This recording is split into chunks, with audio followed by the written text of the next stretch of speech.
சொல்றத நம்புறதா இல்ல நம்பாம இருக்கிறதான்னு தெரியல நந்தினி. போயும் போயும் அர்ஜுன் வீட்டுல வேலை செய்யறதுக்கு அந்த மாலதிக்கு எப்படி மனசு வந்துச்சு? சொல்றதுக்கு எனக்கு வெக்கமா இருக்காத்த.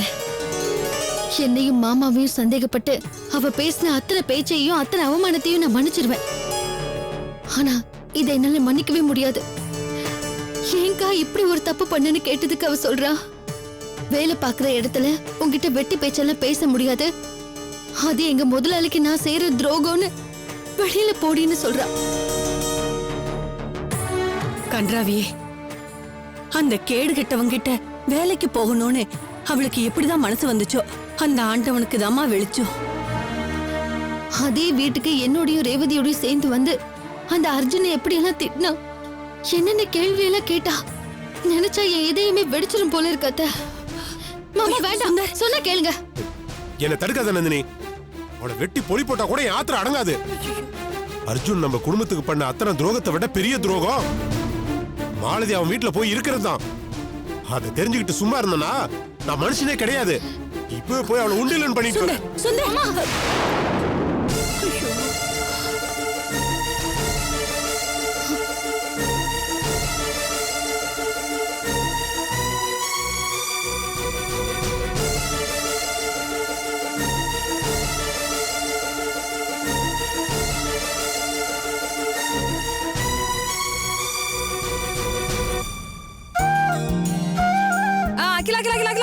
ஒரு நிமிஷம். என்னத்த? நீ குளிக்க போற? இல்ல ஷாப்பிங்க்கு போறேன். கிண்டல் பண்ணாத அகிலா. நானும் நீ இங்க வந்த நாள்ல இருந்து பாத்துட்டு இருக்கேன். தினமும் தலைக்கு ஷாம்பு மட்டும் தான் போட்டு குளிக்கிற. வேற என்ன போட்டு குளிக்கிறது? வாரத்துல 2 நாள் தலைக்கு எண்ணெய் தேய்ச்சி குளிக்க வேண்டாமா? நீ ஏன் அதை பண்றது இல்ல? இப்பெல்லாம் யாரத்த எண்ணெய் தேய்ச்சி குளிக்கிறாங்க? ஷாம்பூ கண்டிஷனரும் தான் போடுறோம். அது தப்பு. வாரத்துக்கு 2 நாள் தலைக்கு நல்லெண்ணெய் தேய்ச்சி குளிச்சு உடம்ப குளிர்ச்சியா வச்சுக்கிட்டா தான் நல்லா யோசிக்க முடியும், நோய் நொடி இல்லாம வாழ முடியும். உங்க அம்மா இருந்திருந்தா உனக்கு இதெல்லாம் எடுத்து சொல்லிருப்பாங்க. ஆனா என் அன்னைக்கு பகவான் ரொம்ப நாள் வாழ்ற பாக்கியத்தை கொடுக்கலையே. இந்தா எங்க அண்ணன் இழுத்துக்கோ பிடிச்சுக்கோன்னு உயிரை கையில பிடிச்சிட்டு இருக்காரு. சரி அதை விடு. அண்ணி இல்லன்னு என்ன, நான் இருக்கேன்ல. என்ன நீ அத்தையா பாக்காத, அம்மாவா பாரு. அப்பதான் நான் சொல்றத நீ கேப்ப. சொல்லுங்க. நீ இன்னைக்கு என்ன தேய்ச்சி குளிக்கணும். என்ன இதுக்கு போய் நீ ரொம்ப யோசிக்கிற? இல்லத்த, எனக்கு எண்ணெய் தேய்ச்சி குளிச்சா பிடிக்காது, பிசு பிசுன்னு இருக்கும். அதெல்லாம் இல்ல. நீ இன்னைக்கு எண்ணெய் தேய்ச்சி குளிச்சாதான் எனக்கு மனசுக்கு நிம்மதியா இருக்கும்.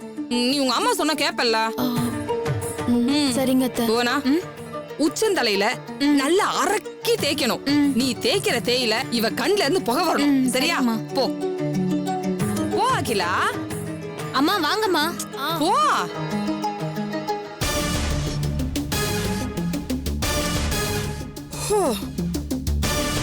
அப்பா நல்ல வேலை, பாதி கிணறு தாண்டியாச்சு. கொடகு பல சித்தர் புண்ணியத்துல மீதி கிணறு தாண்டது ரொம்ப ஈஸி.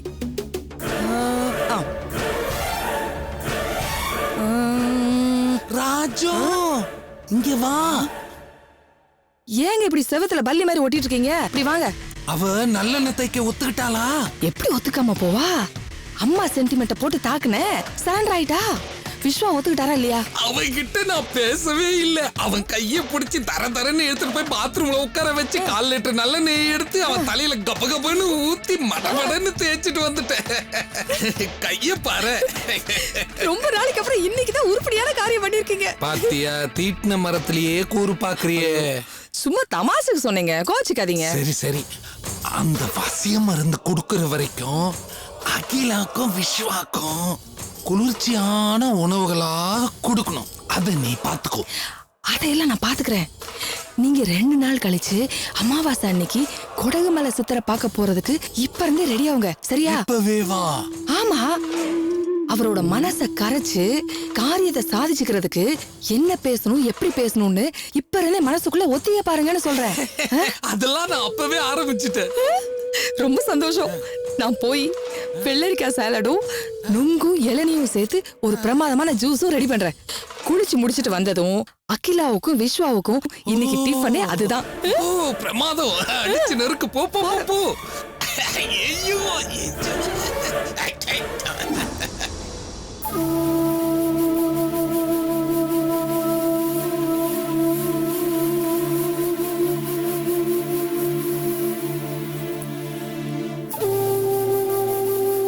அம்மா அம்மா, அகிலா அம்மா கழுத்துல தாலி இல்லம்மா. என்னடி சொல்ற? கழுத்துல கிடக்குற தாலிய காக்காவா கொத்திட்டு போவோம்? நீ நல்லா பாத்தியா? கழுத்தை தடவி தடவி பார்த்தம்மா, கைக்கு தட்டுப்படவே இல்ல. இப்பெல்லாம் பணக்கார வீட்டு பொண்ணுங்க கல்யாணம் முடிஞ்ச உடனே தாலிய கழட்டி வச்சிடுறாங்கன்னு சங்கத்துல இருக்க பொம்பளைங்க அடிக்கடி பேசிக்கிறாங்க. நம்ம அகிலா அம்மாவும் அப்படிதான் நினைச்சுக்கிட்டேன். அது தப்பு. கல்யாணம் ஆன பொண்ணு கழுத்துல எப்படி தாலி இல்லாம இருக்கலாம்? எங்க அவ? நான் என்னன்னு கேக்குறேன்.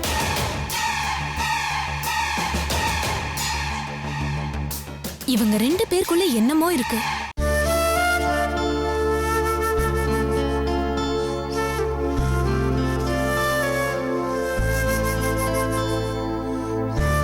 அகிலா, என்ன தேய்ச்சி குளிச்சிருக்க? தலைய நல்லா தோட்டினா தானே ஈரம் போகும். துண்ட கொடு, நான் தோட்டி விடுறேன்.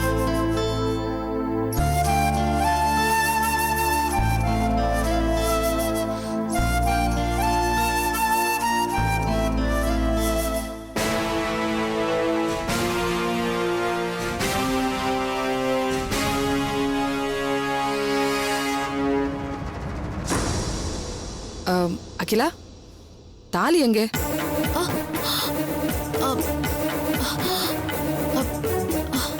அது அது அது வந்து ஏன் தடுமாறுற? தாலி எங்க போச்சு? கழட்டி வச்சிருக்கேன், வேற ஒண்ணும் இல்ல அத்தை. என்னது இவ்வளவு சாதாரணமா சொல்ற? கொஞ்சம் கூட பொறுப்பு இல்லாம.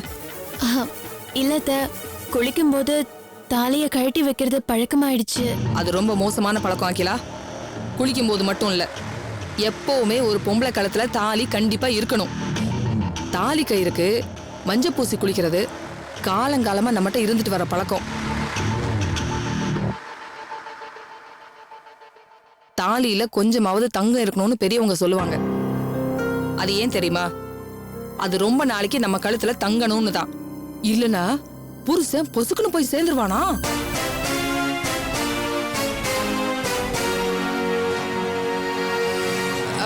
தாலியில பூசுற மஞ்சள் கழுத்துலயும் உடம்புலையும் படுறதுனால நோய் எதிர்ப்பு சக்தி அதிகமாகும். அதுக்காக தான் தாலியில மஞ்சள் பூசி குளிக்கணும்னு பெரியவங்க கட்டாயமாக்குனாங்க. அது மட்டும் இல்ல அகிலா, கல்யாணம் ஆன பொண்ணுங்க மஞ்சளையும் மருதானையும் சேர்த்து அரைச்சு உள்ளங்கையில பூசணும்னு சொல்லிருக்காங்க. அது எதுக்கு? அப்படி பூசிக்கிட்டா கருச்சிதைவு உண்டாகாது.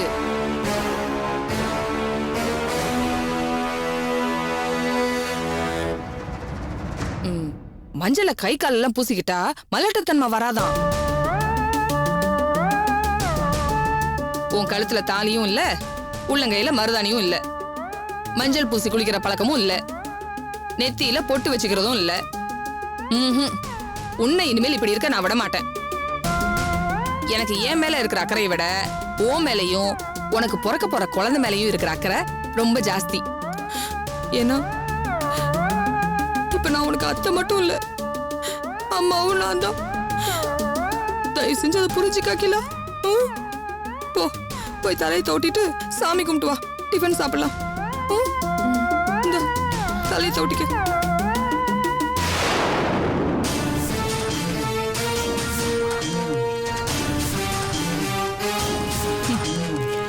தாலியை கழட்டி வச்சுட்டு நீ சொன்ன காரணத்தை நான் ஏத்துக்க மாட்டேன். உனக்கும் விஸ்வாவுக்கும் ஏதோ ஒரு பிரச்சனை இருக்கு. கண்டுபிடிக்கிறேன். அத்தை, நான் வேலைக்கு போயிட்டு வரேன். நீங்க குழந்தை கொஞ்சம் பத்திரமா பாத்துக்கோங்க. ஆமா, நீ எதுக்கு இவ்வளவு அவசரமா கிளம்புற?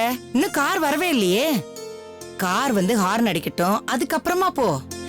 கார் வந்து ஹார்ன் அடிச்சா அக்கம் பக்கத்துல இருக்கவங்கள என்ன எதுன்னு எட்டி பாப்பாங்க.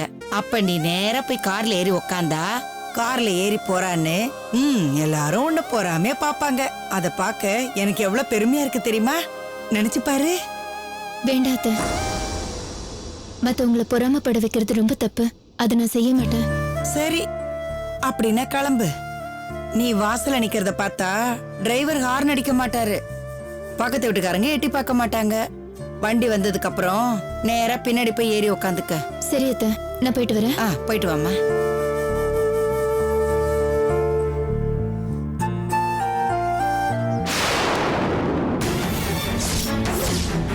மனசை தொட்டு சொல்லு. எங்களை பழி வாங்கறதுக்காக நீ பண்ணிட்டு இருக்கிற கீழ்த்தரமான காரியத்தை நினைச்சு உனக்கே வெக்கமா இல்ல?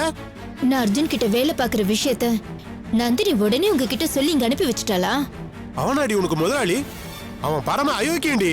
அவனை போய் முதலாளின்னு சொல்றியே, அந்த அளவுக்கு உனக்கு மூளை மழுகி போயிடுச்சா என்ன? நிச்சயமா உங்கள மாதிரி எனக்கு புத்தி மழுங்கி போகல. நல்லவங்களுக்கும் கெட்டவங்களுக்கும் வித்தியாசம் தெரியற அளவுக்கு எனக்கு புத்தி தெளிவா இருக்கு. அதனாலதான் அந்த நல்ல மனுஷன் வீட்டுக்கு இப்ப நான் வேலைக்கு போயிட்டு இருக்கேன். அதெல்லாம் விடுங்க, இப்ப எந்த மூஞ்ச வச்சுக்கிட்டு இவ்வளவு உரிமையோட வந்து கேள்வி கேக்குறீங்க? நீங்க தான் விடுதலை பத்திரத்துல கையெழுத்து போட்டு கொடுத்துட்டீங்கல்ல.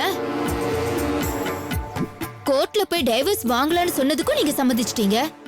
இதுக்கப்புறம் உங்களுக்கும் எனக்கும் இடையில என்ன இருக்கு? கேளுமா, நல்லா கேளு. நாக்க பிடிக்கிற மாதிரி நறுக்குன்னு கேளு. இது பாருங்க, ஊருக்கு போயிருக்கிற வக்கீலம்மா திரும்பி வந்ததும் தகவல் சொல்றேன். கோர்ட்டுக்கு வாங்க, டைவர்ஸ் வாங்கிக்கலாம். இப்ப நான் உங்களை மன்னிச்சு விடுறேன். இனிமே இந்த பக்கமே வராதீங்க. அத்தை, முதலாளி கார் அனுப்பி வச்சுட்டாரு, நான் கிளம்புறேன். இவர் உங்ககிட்ட ஏதாவது ரகல் பண்ணாருன்னா உடனே எனக்கு போன் பண்ணுங்க. நான் என் முதலாளி கிட்ட சொல்றேன். அவரு இன்ஸ்பெக்டர் அனுப்பி வைப்பாரு. அதுக்கப்புறம் இன்ஸ்பெக்டர் ஆச்சு, இந்த ஆளாச்சு. நான் வரேன். ஆளா? நான் இப்ப உனக்கு வேற ஆளா? வேற என்ன? அவளுக்கு நீ புருஷன் சொல்றியா? அப்படி சொல்ல உனக்கு என்ன யோகிதை இருக்கு? மூடு வாய. இன்னொரு வார்த்தை பேசினா அப்புறம் பேசுறதுக்கு வாய் இல்லாம பண்ணிடுவேன்.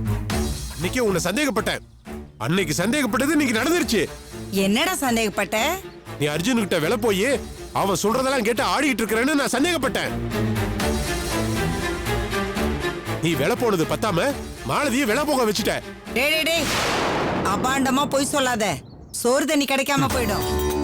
நான் ரோட்ல மயங்கி விழுந்தப்ப அந்த அர்ஜுன் தான் என்னை காப்பாத்தி ஹாஸ்பிட்டல்ல கொண்டு போய் சேர்த்தாரு. மாலதி அவரோட நல்ல மனசை பார்த்துட்டு அவளாதான் பிரியப்பட்டு அவர் வீட்டுக்கு வேலைக்கு போறான். நானும் போக சொல்லல, அவரும் கூப்பிடல. இந்த உண்மையெல்லாம் தெரிஞ்சுக்காம வாய்க்கு வந்து அப்படி பேசாத. இதெல்லாம் நான் நம்ப மாட்டேன். அர்ஜுன் மகா மட்டமான அயோக்கியன்னு மாலதிக்கு நல்லாவே தெரியும். எத்தனையோ தடவை அங்க போய் சகட்டு மேனிக்கு அவனை திட்டிட்டு வந்திருக்கா. அதையெல்லாம் மறந்துட்டு இப்ப அவங்கிட்ட வேலைக்கு போயிட்டு இருக்கானா? என்ன ஒண்ணு அவளுக்கு பைத்தியம் முடிச்சிருக்கணும், இல்ல நீ அவன் மனசை கெடுத்து அவளை அங்க வேலைக்கு போக வச்சிருக்கணும். எல்லா பிரச்சனைக்கும் நீதான் காரணம்னு அவளுக்கு சீக்கிரமா நான் புரிய வைப்பேன். அப்ப இருக்கு உனக்கு. வரேன். போடா. என்ன அர்ஜுனோட கைக்கூலின்னு மாலதிக்கு யாராவது பிறந்து வந்து சொன்னாதான் உண்டு. அது வரைக்கும் உன்னால ஒண்ணும் முடியாதுடா. போடா.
காப்பாத்துறதுக்காகவும் என் அத்தை மாமாவை நம்ப வைக்கிறதுக்காகவும் இப்ப தாலிய கட்டிக்கிட்டு சுமங்கலி பொண்ணா நடிச்சு அவங்கள ஏமாத்த முடிவு பண்ணிட்டேன். ஏற்கனவே என் புருஷன் இறந்து போனதை மறைச்சிட்டேன். அப்புறம் விஸ்வாதான் என் புருஷன்னு சொல்லி எல்லாரையும் நம்ப வச்சுக்கிட்டு இருக்கேன்.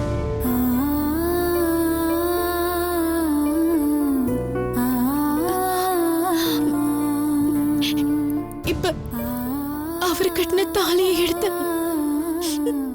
திருப்பி நான் கட்டிக்க போறேன். எந்த ஒரு பொண்ணும் மனசாட்சிக்கு விரோதமா இந்த மாதிரி தப்பு பண்ண மாட்டா. ஆனா என்னோட சூழ்நிலை என்ன இப்படி பண்ண வச்சிருச்சு. இத நான் இப்ப பண்ணலன்னா என் அத்தையும் மாமாவும் உண்மையை கண்டுபிடிச்சு அப்பா கிட்ட சொல்லிடுவாங்க. அத கேட்டு அப்பாவால உயிரோடு இருக்கவே முடியாது. வேற வழி இல்லாமதான் இந்த தப்ப நான் பண்றேன். எல்லா தெய்வங்களும் என்ன மன்னிச்சிடுங்க.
மூர்த்தி, உன்கிட்ட உன் உடம்புல பிடிச்ச பாகமே அந்த முடிதான்டா. என்னடா கை இந்த நாத்த நாருது, அவனுக்கு என்ன தேய்ச்சி விட்டு என் கை இந்த நாத்த நாரிட்டு. அவன் உடம்பு வேற பொலபொலன்னு இருக்கு. ஏண்டி ஏண்டி ஏன் இத்தனை என்னங்க? ஐயோ அகிலா கடத்துல தாலி இல்லைங்க.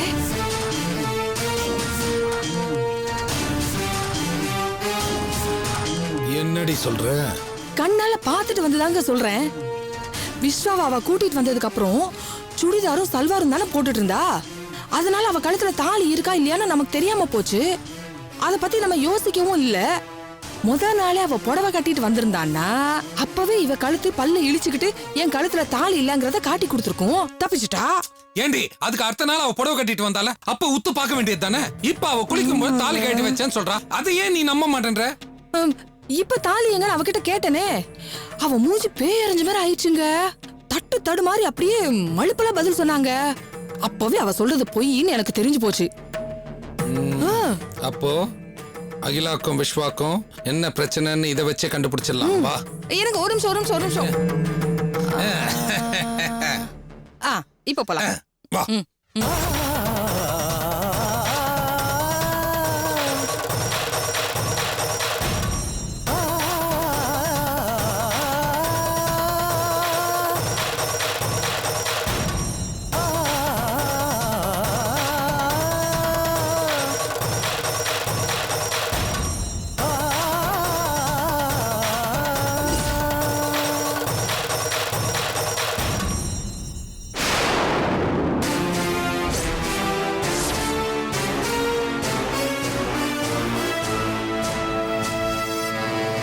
என்ன மாமா, நான் குளிக்கும் போது தாலியை கழட்டி வச்சிருவேன்னு சொன்னத நீங்களும் நம்பலையா? நான் எப்படிமா நம்பாத இருப்பேன்? தாலியை கழட்டி வைக்கிறதெல்லாம் தப்பு இல்லம்மா, புருஷனை கழட்டி விடுறதுதான் தப்பு.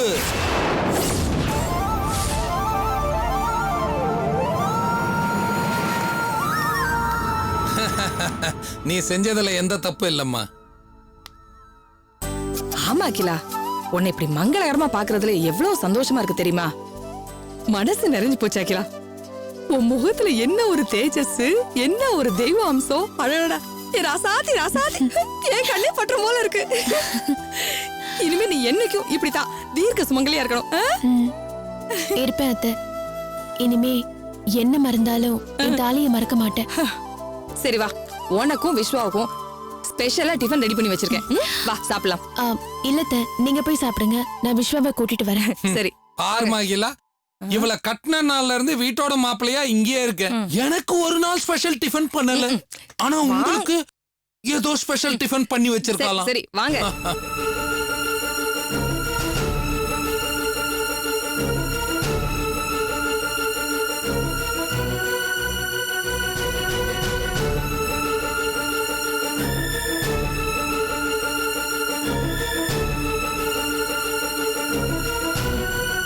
விஸ்வா சாரி, நான் தப்பு மேல தப்பு பண்ணிட்டு இருக்கேன். எனக்கு வேற வழி தெரியல. எது தப்பு எது சரின்னு நாம யார் முடிவு பண்றதுக்கு? யார் செட் பண்ண ஸ்டாண்டர்ட்ஸ்? நாம செய்யற ஒரு விஷயம் யாருக்கோ ஹெல்ப்ஃபுல்லா இருக்குன்னு எதுவுமே சரியும் இல்ல தப்பும் இல்ல. எனக்கு நல்லா தெரியும் நாம செஞ்சிட்டு இருக்கிற எல்லாமே மாமாக்காகத்தான், அவருடைய உயிருக்காகத்தான். மாமா சொன்ன உங்க சாரி, அது அவரை டைரக்டா மாமான்னு கூப்பிட்டு பழகிட்டேன்னா அப்படியே நான் புரிஞ்சுக்குவேன். எனக்கு எந்த பிரச்சனையும் இல்லை. Okay, no problem.